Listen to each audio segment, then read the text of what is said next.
Kota Surabaya, tepatnya di Gedung Gerahadi saat ini, di kantor pemerintah Provinsi Jawa Timur.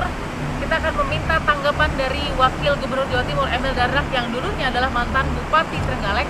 Bagaimana tanggapan dia, apa fakta dan analisanya saat ini tentang pro kontra pertambangan emas di Trenggalek. Ikuti saya. Saya sudah bersama dengan Wakil Gubernur Jawa Timur, Pak Emil Dardak. Apa kabar, Pak? Baik.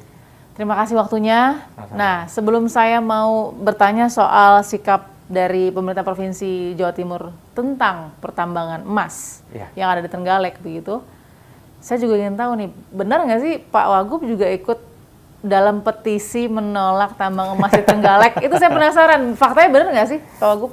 Saya mendukung. Jadi petisi itu adalah mendukung Bupati Trenggalek. Nah, kita sepakat, saya mendukung bahwa setiap kegiatan itu seyogianya dapat dukungan dari Bupati atau Wali Kota. Dan saya pernah menjadi Bupati Trenggalek juga. Saya tahu perjalanan sejarah dari pertambangan emas ini, dan saya bisa memahami langkah yang diambil oleh Pak Bupati Trenggalek. Tapi kalimat saya jelas, bahwa saya mendukung agar proses eksploitasi jangan dulu berjalan sebelum ada kejelasan. Masyarakat benar-benar memahami konsekuensi lingkungannya apa, konsekuensi manfaat ekonominya apa kepada masyarakat gitu. Itu penting sekali sebelum bahkan melangkah ke aktual eksploitasi gitu. Jadi ini posisi yang saya ambil sebagai warga Jawa Timur yang pernah jadi Bupati Trenggalek. Nah, kalau posisi ini saya ambil dengan juga sudah kula nuwun kepada Ibu Gubernur. Karena apa? Karena banyak sekali kesalahpahaman yang mengira bahwa saya tidak sesuai dengan omongan saya dulu. Saat saya jadi Bupati Trenggalek, jejak digitalnya jelas. Saya mengatakan izin eksplorasi sudah ada sebelum saya jadi Bupati. 2005? Iya. Waktu saya masuk, minta izin lingkungan. Saya nggak mau kasih izin lingkungannya sebelum masyarakat oke. Karena saya pernah bikin komitmen ke masyarakat. Waktu itu masyarakat minta saya menolak tambang. Saya bilang alasannya apa dulu? Kami nggak yakin dampak lingkungannya, manfaat ekonominya. Ya kalau belum yakin, terus kalau berubah pikiran gimana? Saya bilang. Jadi gimana Pak? Ya saya bilang aja saya nggak akan mengizinkan kalau kalian belum mau. Secara pribadi Pak Wagub pada saat 2016 sejak jadi Bupati gitu, sudah pernah langsung kemudian mencari tahu nggak PT Sumber Mineral Nusantara, PT SMN ini bagaimana sih paling tidak gitu loh portfolionya dalam pertambangan? Ya, saya memang dengar lah ada beberapa yang juga terkena problem waktu itu, tapi ada geologis yang diutus itu Presiden Ikatan Ahli Geologi Indonesia. Kredibel lah saya bilang. Ketemu juga salah satu geologisnya dari UCL dari London. Saya kebetulan pas lagi kuliah di Oxford, jadi denger lah, oke lah. Makanya saya bilang, saya kan pernah kerja di Bank Dunia juga kan, di World Bank. Kita tahu AMDAL yang benar tuh yang kayak gimana. Nggak bisa cuman yang penting checklist aja dipenuhi. Karena esensinya gini loh, analisis dampak lingkungan itu bukan untuk formalitas, mitigasi resiko.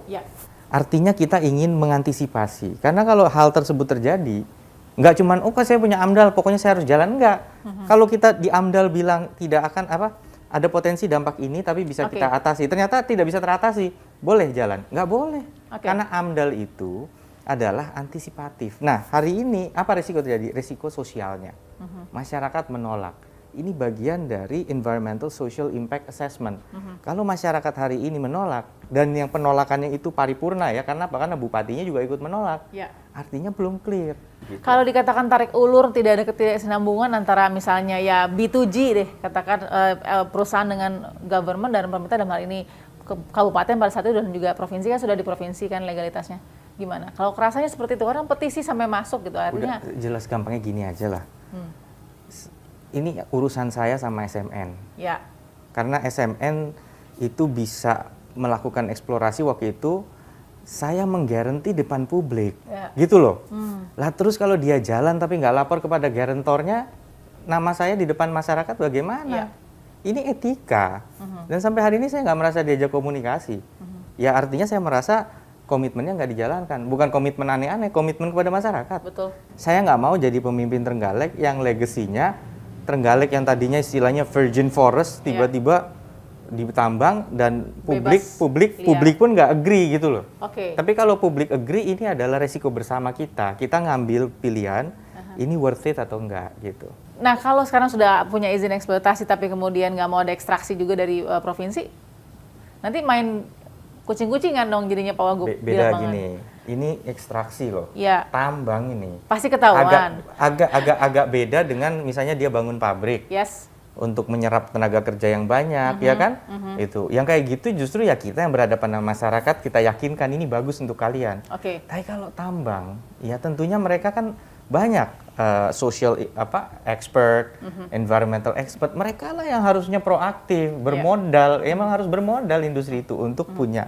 Kalau orang duitnya tipis-tipis, begitu ada masalah bisa nggak dia nanganin? Saya tanya. Ya. Ini tambang emas loh. Hari ini pun izinnya belum jalan. Oke. Kenapa? Karena kewajiban-kewajibannya juga yang sederhana seperti jaminan reklamasi belum dipenuhi. Tapi saya bilang kalaupun dibayar jaminan reklamasi, saya juga masih belum berubah posisinya. Karena apa? Karena yang penting masyarakat belum jelas dapat apa. Oke. Bupatinya juga bersama masyarakat belum setuju untuk ini lanjut ke tahap eksploitasi. Oke. Pak Emil Dardak, terima kasih. Sama-sama. Sehat selalu Pak Wagub. Ya, Mbak, Kita makasih. doakan sambil kita lihat nanti bagaimana kemudian ya penyelesaian ini ya, karena memang di satu sisi masyarakat juga berharap banyak dari pemerintah tentunya dalam menjaga lingkungan dan kesejahteraannya.